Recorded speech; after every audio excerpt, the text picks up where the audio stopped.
I'm Hayden Panettiere. I play the role of Sam. It's been a long time, 8 years.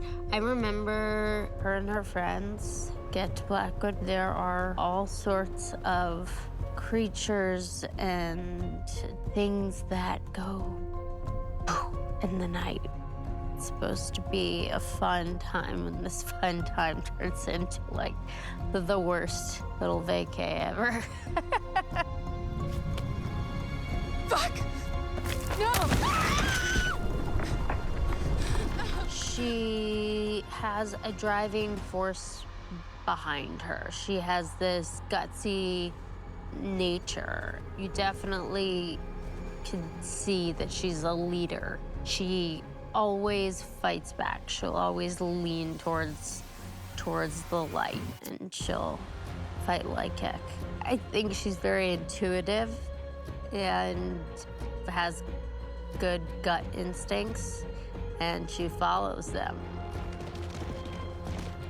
Come on, guys, hurry up. We gotta find Mike. Come on. I had done a lot of voice work, actually, since I was much, much younger. I was up for any new challenges, and I'm a total nerd. I love fantasy, I love video games, I love the escapism that you get from being able to be in a world like that is in a different realms, full of wonder, or in this case, horror, and all that good stuff.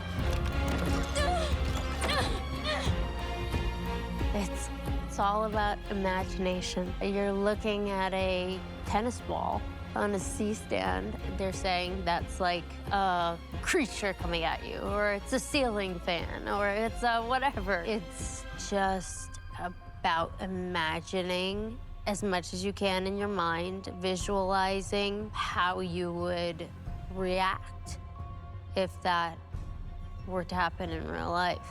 It's tricky. The jump scares, I don't like being startled in, like, day-to-day life, but when I'm watching a horror film, I want those jump scares for sure. Outwitting the audience, doing the unexpected, just the unpredictable nature of it.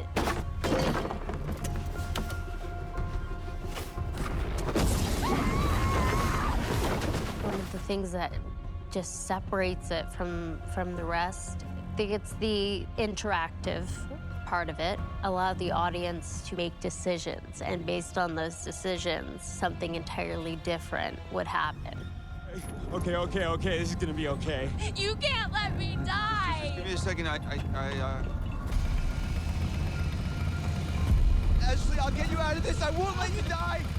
It makes you feel like you're there and you're in charge of the lives of these characters that you come to grow fond of.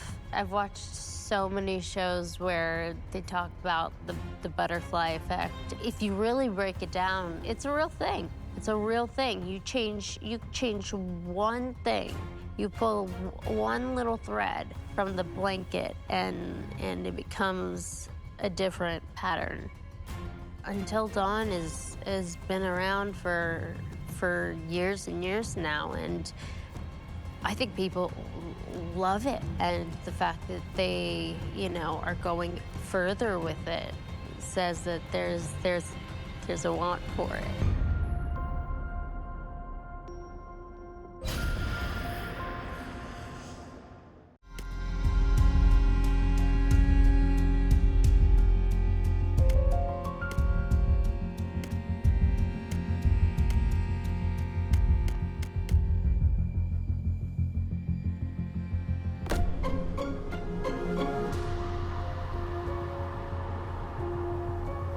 They haven't told me much. I'm on a need-to-know basis. I like it that way, so that I experience it for myself. I have to. I'm gonna have to see it. I have to. Just hit play. Okay. And what did you do? We're just messing around, Beth. It wasn't serious. You jerk!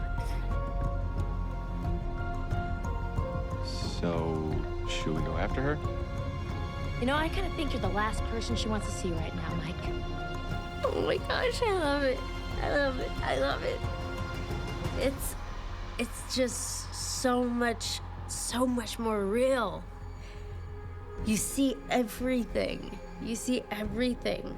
It's wild to see the difference between the two. So much more vibrant, which means it's gonna be even scarier.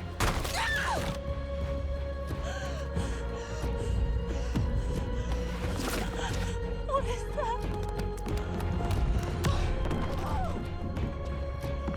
Damn it! I definitely would draw parallels between myself and Sam. I feel like I try to bring parts of myself into every character, no matter what it is. It's not real if you're not bringing parts of yourself that are just innate. I think I would make the same decisions, some of the same decisions as Sam does. This is so fun. It was fun to come back. It was exciting to come back, exciting to revisit things. You have I think, a different understanding of the character. She has to deal with this trauma, the people that she's lost, the friends she's lost, and things like that don't go away. They stay with you.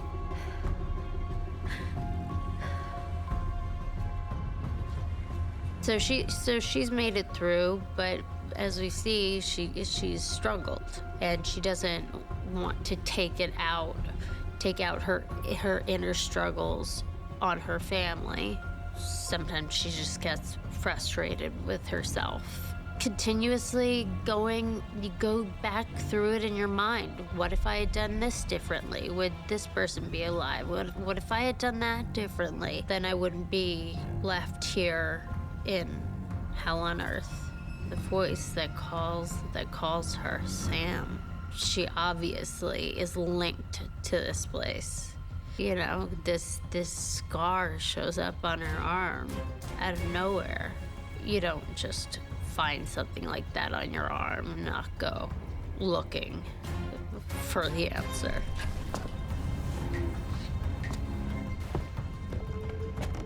Wow. What is that? I'm just so grateful to be asked to come back after all of these years, and that people love the game so much and my character so much that they would even have me back. So I just feel grateful.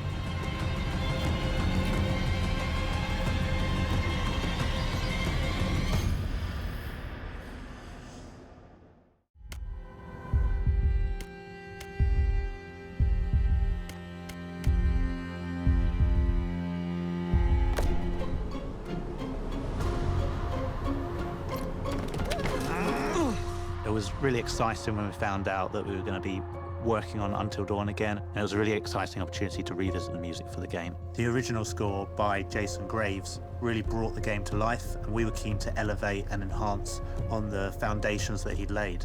When we first started this process, Mark's name came up as someone who was doing some really interesting stuff in the horror space. I tend to steer away from cliche all the time. I try to look for what's needed, but how can I twist that in a certain way to make it hopefully something that you haven't heard a million times before. He'd done some great work in films like The Lighthouse and The Witch. He found elements from those film worlds that really picked out interesting things from the narrative, and we were keen on doing something very similar in Until Dawn. One of the first things we started looking at when we started on this game was the main theme and how we wanted to update that for the title. You'll hear that from the very beginning, and it'll be introduced all throughout the game at key moments. I think the importance for us was having something that had a real hook to it, that was really identifiable, that you would hear it in any style and in any part of the game, and you would immediately pick up, oh, this is relating to the wider Until Dawn universe. Did you see this view? I mean, holy cow. Each environment, we really wanted to create its own musical character that would go with it. So for the mines, the sanatorium, the forest itself, and the lodge, we had 4 different suites that would sit within these worlds that would give each of them a character and their own kind of melodies and sound world, which you immediately knew when you were changing from environments, changing between different characters. It kind of sat you in that place very quickly. You understood where you were because of that musical world. I try to evoke the feeling of being in these places, like, you know, with the mines, it's metallic, it's the, you know, the scraping of the wheels on the mine car tracks, and it's echoey, so there's more reverb. It's not so in your face. It's more sort of a haunted feeling. Then the lodge would be close. It's indoors in a nice warm cabin, so it's more in your face. I think one of the most iconic places in the game is the sanatorium. It's got a lot of history to the building, and we had a lot of fun introducing bits of music from that past and making it feel like there was history within the music that was kind of distant memories as you were exploring it. You guys go ahead. I'm just gonna wait here for a bit. See who else is coming. One of the things that we wanted to do in this reimagining of Until Dawn was look at character themes and seeing if there's more opportunities to bring in thematic material to represent each of the characters. And that might be a melody, but it also might be something more like an instrument that represents that character. I think in this score there was probably more of an accent on melodic motifs for all the characters, and that was sort of new to me because I tended to do a lot of broad brushstrokes where you're really scoring the vibe of the overall film. Wait, okay, so you hear that too, right? The score was mostly done in the box, so that's basically you know, in my home studio, with not a lot of acoustic instruments performed within the recording of the score. When you're composing, you know, in the box, as we say, there can be a certain thinness to the sound. You know, it's sort of closed in like that.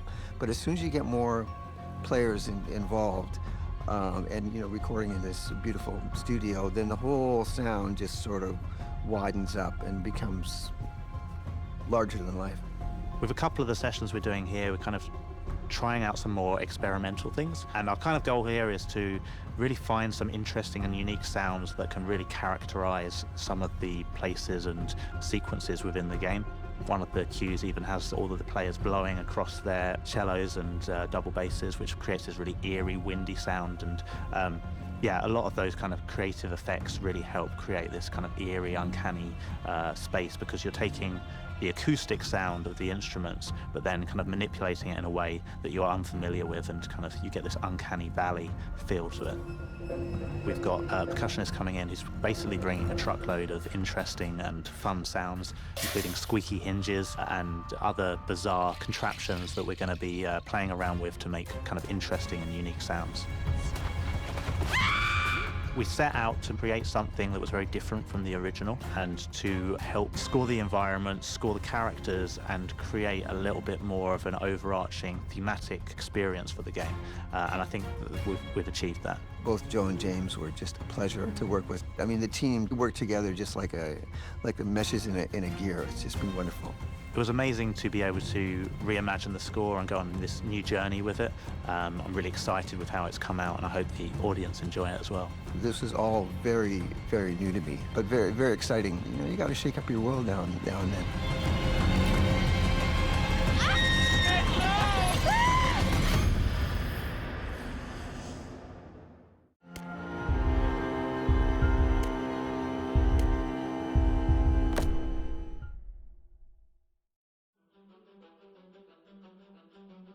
I am Hayden Panettiere, and we are here at the studio recording Until Dawn. My name is Rami Malek, and I played Josh. My name is Megan Martin. My name is Brett Dalton. My name is Antonella Lentini, and I played Hannah and Beth. My name is Jordan Fisher, and I play the character Matthew, Matt for short. I'm Nicole Bloom, and I play Emily in the game. My name is Noah Fleiss. I am Galadriel Steinman, and I play Ashley. So Until Dawn is the story of 8 teenagers who revisit this cabin in the woods about a year later after a really traumatic experience where I've lost 2 of my sisters, so coming to kind of get some closure in that respect. One of the things that Larry does really well is make these multi-layered characters, and I think for just the story in general, it follows the quintessential horror film plot lines, but the characters are so unique in themselves, and I think that's very cool. Oh, I hope this was the right thing to do. What? You know, getting everyone together on the anniversary. I mean, Josh seemed really pumped about us all doing something, didn't he? Yeah, no, he definitely did. I haven't seen him so excited about something in forever. Good, good. Sam and I have a few things in common, such as being huge lovers of animals, and she's a huge animal lover. She's vegan. She is a pacifist. I'm not quite sure if I'm gonna go as far as saying that I'm a pacifist, but she's spunky and cool. I know that she, I think, is made fun of a little bit by the rest of them who think that her morals and her beliefs in that area are a little ridiculous and they don't agree with them, but she doesn't care. It doesn't stop her from being herself, and that's something that I hope I have in common with her. You know, he definitely can be depressed at some times and a bit of a loner, but he takes some solace in one of his sister's friends, Sam, played by Hayden Panettiere, and invites everybody back to the same house the next year to kind of find some closure. Jessica she has a whole lot of personality. She is definitely the sort of mean girl character that, you know, at school she knows she's pretty, she knows that boys like her, and she's gonna use it to her advantage. He's got a big heart, and you can tell that that's very evident, especially how he treats his girlfriend, Emily, and you know, he's kind of a meathead, but in the best way possible. She really knows what she wants, and she manages to get that from whomever it is, whether it be Matt or Mike. You know, she's really driven, and I can definitely relate to that. My character is Chris, and he is what society might consider the nerd of the group, and he kind of embraces it.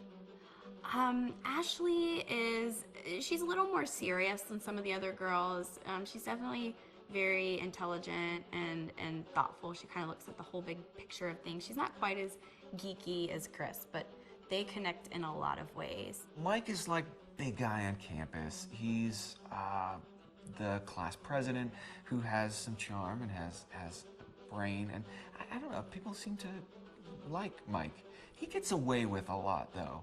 He can be kind of jerky. The fact that he really just kind of wants everyone to be happy. I mean, he's a people pleaser, and I can definitely attest to being, you know, that guy. I'm always the friend that wants everybody to be happy and wants everybody to be taken care of, and that's definitely Matt. But also, like, this character is just so fun. I rarely get to play the bitch, and so it was really fun to do that. The spirit of things, seriously, what's wrong with you? I'm just trying to lighten the mood, Em. Don't be like that. Like what? The way you're being, you always get like this. I just think this is just the coolest thing to be a part of, and I just think it's going to take the world by storm. I really do. I think this genre is the wave of the future, and I think that once people see the potential behind it, of getting to interact with the drama that you're witnessing unfold in such a realistic way, that this is how entertainment's going to be from now on.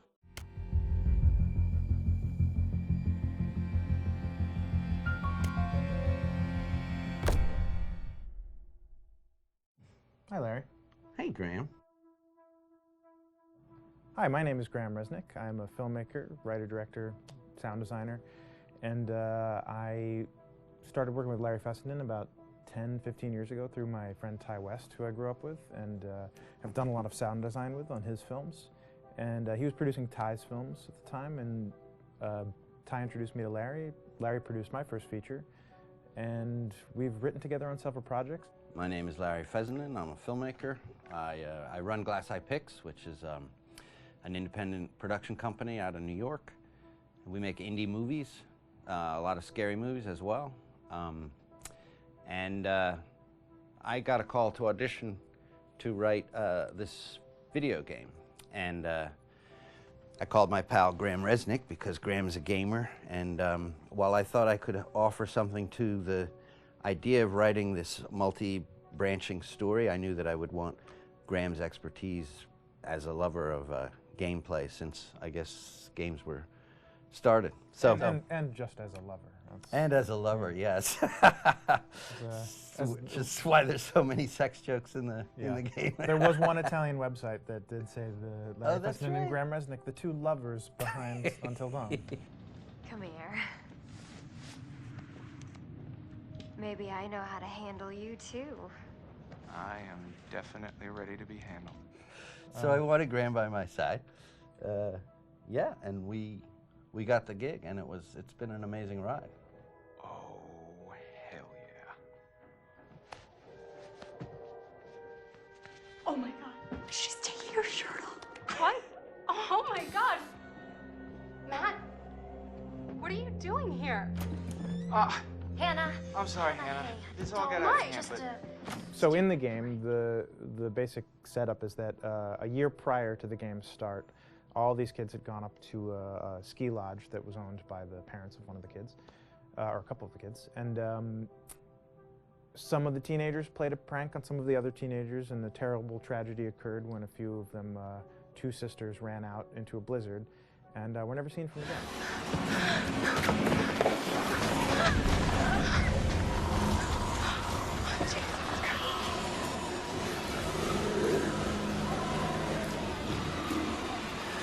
So now, a year later, this is kind of torn apart, this group of friends. They've gone through some trials and tribulations in the past year. The brother of the two girls has had a lot of psychological issues, and to kind of help him cope and help them all get over it, they all returned to the lodge a year later, back up on the mountain. And the idea is to get over it, but... the healing does not begin. Yeah, and these kids are all trying to find themselves. They've been through a trauma, but in general, they're just teenagers trying to figure out who they are. So they're all kind of falling into the patterns, the stereotypes, the characters they see on TV and in the movies. I think we were very interested in taking genre tropes and kind of making them sort of refresh them.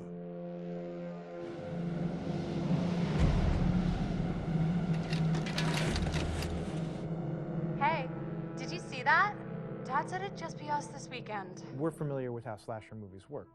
You know, most people have seen some horror movies, and we have established notions and preconceptions about the roles of the players in horror movies and how they talk and how they get killed and how they have sex.